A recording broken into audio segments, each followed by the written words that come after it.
हाय, hello, नमस्कार प्रेक्षकांनो. कसे आहात? लग्नानंतर होईलच प्रेम या मालिकेचा म्हणजे 25 फेब्रुवारीचा भाग आपण बघणार आहोत. नेहमीप्रमाणेच मालिका खूप छान झालेली आहे. आज मालिकेत दाखवतात रम्या पार्थला पटवून देत असते की मी आता बदलली आहे.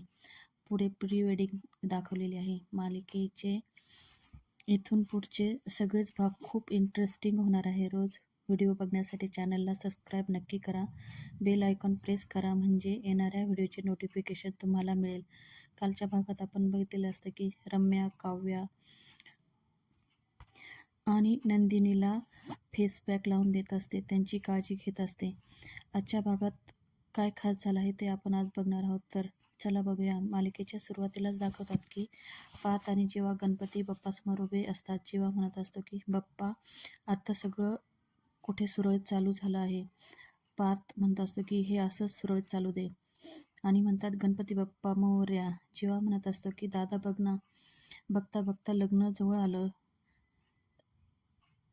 पार्थ म्हणतो हो ना, बघ परवा मेहंदी आणि हळद पण आहे. जेव्हा म्हणतो अरे पण त्याआधी आपल्या लग्नाचं प्री वेडिंग शूटिंग करायचं आहे, हे तू विसरलास का? प्री वेडिंगच्या शूटिंगला खूप मजा येणार आहे. पार्थ म्हणतो काय मज्जा येईल? तुम्हाला मज्जा येणार आहे का तुम्ही माझी मज्जा घेणार आहात, याचीच मला शंका आहे. जीवाला काही समजत नाही. तो म्हणतो तू असं का बोलत आहे? पार्थ म्हणतो अरे तुम्हाला माहीत आहे ना मी ह्या सगळ्या अशा गोष्टींमध्ये कम्फर्टेबल नाही म्हणून. जीवा पार्थला म्हणत असतो की अरे दादा तुला तर काहीच घाबरण्याची गरज नाही, कारण तुझ्याबरोबर तुझी मांजर आहे. अरे काव्या फोटो काढून घेण्यात एकदम चॅम्पियन आहे. पार्थ नंतर म्हणतो हो का? जेव्हा पार्थला समजत असतं की अरे तुला ती इतकं कम्फर्टेबल करेल की तुझ्यातला बोक्याचीच प्री वेडिंगची हवा असेल. खाऊन टाकशील रे तू आम्हाला. पार्थ देवाला हात जोडून म्हणतो लक्ष असू दे माझ्यावर. पुढे देवापुढे ठेवलेली पत्रिका जेव्हा उचलतो आणि म्हणतो दादा पत्रिका बघ किती छान आहे. पार्थ म्हणतो किती छान छापली आहे ना. जेव्हा म्हणतो तुला माहिती आहे ना मागच्या वेळेस वसू आत्यांनी फाडली होती पत्रिका, त्यामुळे आई किती वैतागली होती आत्यांवर. पण ह्या वेळेस त्या अजिबात हिंमत करणार नाही लग्नपत्रिकेला हात लावण्याची. पार्थला जुनं आठवतं वसू आत्यांनी लग्नाची पत्रिका कशी फाडली होते. इथे पार्थ थोडासा विचार करतो आणि नंतर तो रम्या आणि वसू आत्यांच्या रूमकडे जातो. पार्थ रम्याचा दरवाजा वाजवतो. रम्या दरवाजा उघडते आणि म्हणते पार्थ तू. रम्या पार्थला म्हणते ये ना आत, तुला काही हवं आहे का? पार्थ म्हणतो मला काहीच नको आहे, मीच तुम्हाला काहीतरी द्यायला आलो आहे. रम्याला काही समजत नाही. ती म्हणते काय द्यायचं आहे? पार्थ त्याच्या आणि काव्याच्या लग्नाची लग्नपत्रिका रम्याच्या हातात देतो. इथे रम्याचा चेहरा बघण्यासारखा होतो. एकदम तिचा चेहरा पडतो, पण रम्या दाखवत नाही आणि हसण्याचं नाटक करते. पार्थ म्हणतो मागच्या वेळेस मी वसू आत्यांना पत्रिका दिली होती, त्यांनी ती फाडली होती, म्हणून ह्यावेळेस तुला द्यावी म्हटलं. पार्थ रम्याला म्हणतो या पत्रिकेवरची जी 2 नावं आहे ना, ती पत्रिका फाडून वेगळी होणार नाही. वसू आत्या पार्थला म्हणत असतात की अरे पार्थ त्यावेळची परिस्थिती वेगळी होती ना. मध्येच रम्या म्हणते आई थांब तू. रम्या इथे पार्थला म्हणत असते की पार्थ हे बघ त्यावेळेस पत्रिका फाडण्याचा वेडेपणा आईने केला होता, मी नाही. आणि आता खरं सांगू का, हा विषयच येत नाही इथे, कारण मी आता बदलली आहे. अरे पार्थ रम्याला म्हणत असते की बदलली असशील तर चांगलंच आहे, पण तुझा हा अचानक आलेला चांगुलपणा मला पचत नाही. रम्या पार्थला म्हणत असते की ठीक आहे ना, तू तुझा वेळ घे. मी तुझ्या ठिकाणी असते तर मी सुद्धा हेच केलं असतं ना, मी सुद्धा माझा वेळ घेतलाच असता ना. पार्थ तुला खरं सांगू का, तुझ्या मागे फिरून तुला मिळवण्यासाठी भाबडा प्रयत्न करणं मी आता सोडून दिलं आहे. ते आता मला नकोशी झालं आहे रे. मला माहिती आहे तुला हे पटणार नाही, पण मी खरंच बदलली आहे आणि हे सत्य आहे. तुझा विश्वास नाही आहे का माझ्यावर? इथे रम्या पार्थला म्हणते मी तुला काहीतरी दाखवते ये. रम्या तिचे कपाट दाखवते, ज्या कपाटात तिने पार्थचे खूप सारे फोटो, त्याच्या लहानपणीच्या आठवणी जपून ठेवलेल्या होत्या. रम्या म्हणते बघ पार्थ तुला इथे काही दिसत आहे का? आपल्या लहानपणीच्या आठवणी, तुझे फोटो, गिफ्ट्स काही दिसतंय का? यातलं तुला मी काहीच ठेवलं नाही, सगळं काढून टाकलं आहे. पार्थ मला कळून चुकलं आहे की माझा एकतर्फी प्रेमाचा काहीही अर्थ नाही. प्रेमाचं नातं कसं एकमेकांना आनंद देणारं असावं, जसं की तुझं आणि काव्याचं आहे. मी उगाचच तुला जबरदस्तीने मिळवण्याचा प्रयत्न करत होते. आता मी तसं काहीही करणार नाही. आता जे देवाच्या मनात आहे ना, ते मी मनापासून स्वीकारलं आहे. पार्थ, मी खरंच बदलली आहे. तू माझ्यावर विश्वास ठेवू शकतो. पार्थ म्हणतो, तू खरंच बदलली असेल तर खरंच खूप चांगली गोष्ट आहे. ठीक आहे, तुम्ही दोघी आईबाबांना खूप मदत करत आहात त्यासाठी मी तुमचे खरंच आभारी आहे. काव्या म्हणते, पार्थ म्हणजे तू आता आम्हाला थँक्स म्हणणार आहे का? अरे घरचं लग्न आहे ना, आम्ही मदत नाही करणार तर दुसरं कोण मदत करणार? पार्थ रम्याला म्हणत असतो, ठीक आहे तुम्ही आराम करा, उद्या आपल्याला हॉलवर जायचं आहे आणि खूप सारी कामं पण आहेत. मग पार्थ त्यांना गुड नाईट म्हणतो आणि तेथून निघून जातो. प्रेक्षकांना इथे व स्वात्या खूप घाईघाईने दरवाजा लावून घेतात आणि रम्याला म्हणतात, अगं रम्या, काय होतं हे? काय चाललं आहे तुझ्या डोक्यामध्ये? मला तर काहीच कळत नाही. तू असं अचानक पार्थला कपाटाजवळ घेऊन गेली, मला तर धडकीच भरली बाई. मग वसू आत्या कपाटाकडे बघतात तर कपाटात काहीच नसतं. आत्या म्हणतात, हे काय? ह्या कपाटातले फोटो, गिफ्ट्स कुठे गेले? कधी केलं तू हे सगळं? रम्या इथे फक्त स्मित हास्य करत असते. आत्यांना काही समजत नाही. आत्या म्हणतात, अगं रम्या, काय चाललं आहे तुझ्या डोक्यात? एकदा सांग तरी मला. आत्या म्हणतात, पार्थ मारी आपल्याला पत्रिका द्यायला आला होता. आणि मग त्या रम्याला म्हणतात, घे ही पत्रिका. मागच्या वेळेस मी फाडली होती, आता तू फाड. रम्या म्हणते, अगं आई, अशी पत्रिका फाडून काहीच होत नसतं. त्यांना काही वसवात त्यांना काही समजत नाही. त्या विचारतात, म्हणजे? रम्या म्हणते, मी ह्या सगळ्यांच्या खूप पुढे गेले आहे. रम्या म्हणते आणि रम्या इथे वसवात त्यांना दुसरी लग्नपत्रिका दाखवतात, ज्या पत्रिकेत तिचं आणि पार्थचं नाव असतं. वसवात्या ती पत्रिका बघून खूप शॉक होतात आणि म्हणतात, हे काय आहे? रम्या रम्या म्हणते, अगं आई, किती सोपं आहे, एवढं साधं तुला वाचता येत नाही का? थांब, मीच तुला वाचून दाखवते. मग रम्या म्हणते, शुभविवाह पार्थ आणि रम्या. इथे दाखवतात की तिच्या खिडकीचे पडदे हलताना, म्हणजे हवा आलेली असते आणि त्यांच्या हातातली त्यांच्या हातातली काव्य आणि पार्थच्या लग्नाची पत्रिका खाली पडते. हे बघून रम्या खूप खुश होते आणि म्हणते, आई बघ ना, तुझ्या हातात माझी आणि पार्थच्या लग्नाची पत्रिका राहिली आणि दुसरी पत्रिका जी होती तुझ्या हातात पार्थ आणि काव्याच्या लग्नाची, ती खाली पडली. आई, तुला कळतंय का याचा अर्थ? तारे वारे सगळे माझ्याबरोबर आहे, म्हणजे पार्थ फक्त आणि फक्त माझाच आहे. प्रेक्षकांना रम्या इथे खूप खुश होते, खूप हसते. आत्या म्हणतात, अगं पण हा योगायोग सुद्धा असू शकतो ना? रम्या म्हणते, म्हणजे? आत्या म्हणतात, जर समजा माझ्या हातातून तुझ्या आणि पार्थच्या लग्नाची पत्रिका खाली पडली असती तर? रम्या इथे तिच्या आईला धमकी देते आणि म्हणते, मग तुझा हातही राहिला नसता.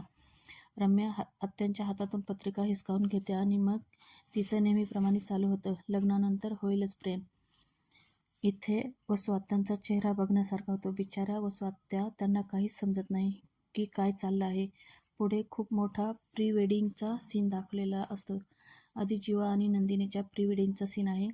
खरं आजच्या मालिकेचा भाग टीव्हीवर बघण्यासाठी खूप छान आहे. प्री वेडिंगसाठी त्यांनी वेगवेगळ्या ठिकाणी फोटो काढलेले आहे, छान गेटअप केला आहे.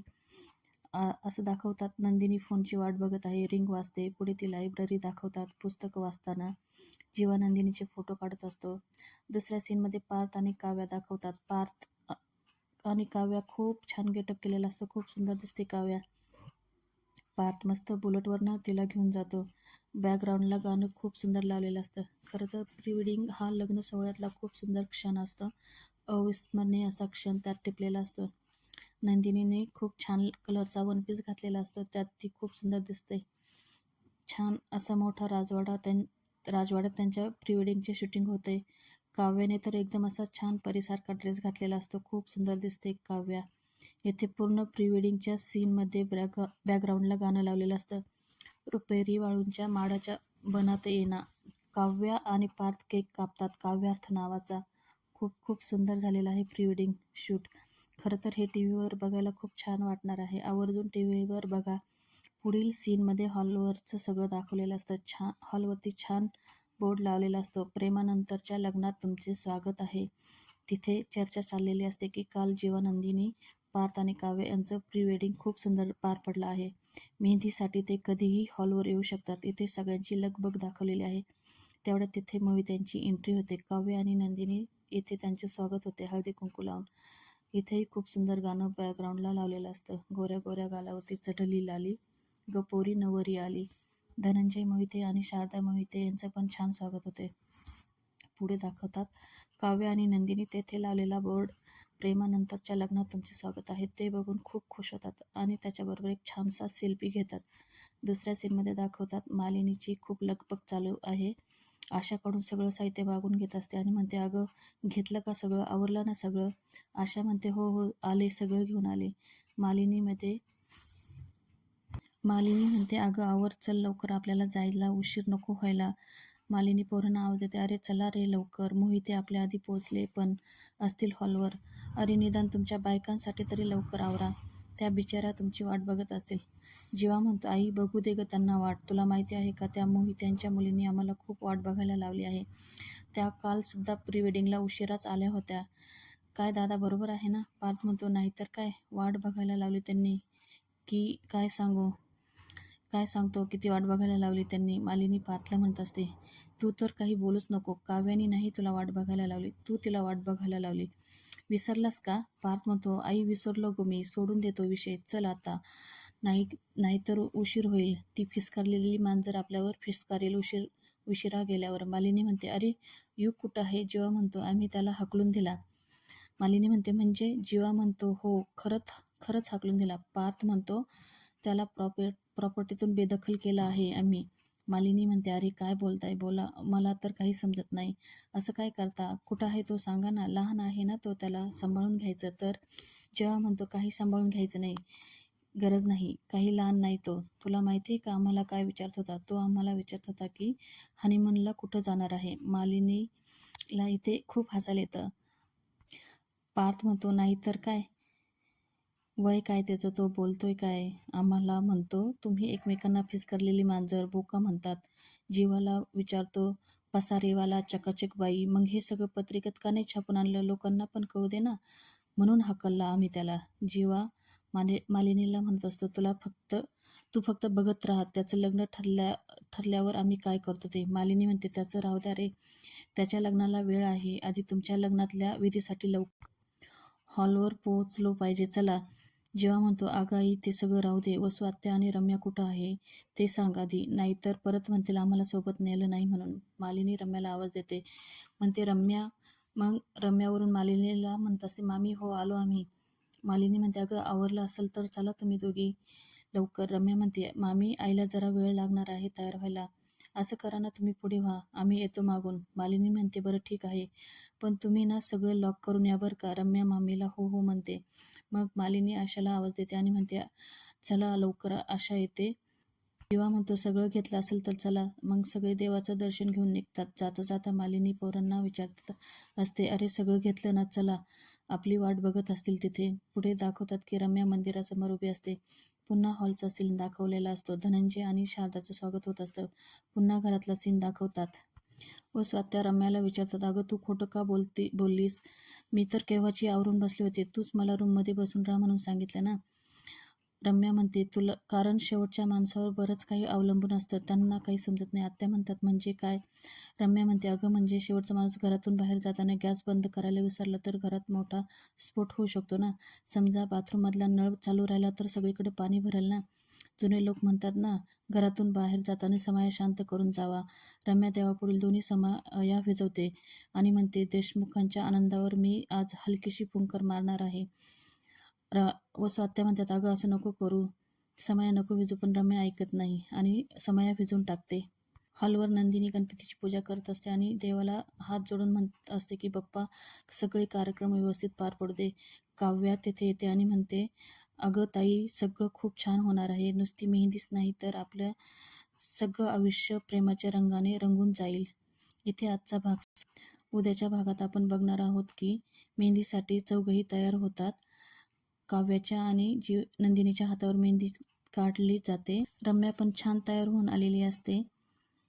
हळद फोडण्याचा कार्यक्रम चालू असतो. रम्या तिथे येते आणि हळद फोडत असतात, त्यात काहीतरी टाकते.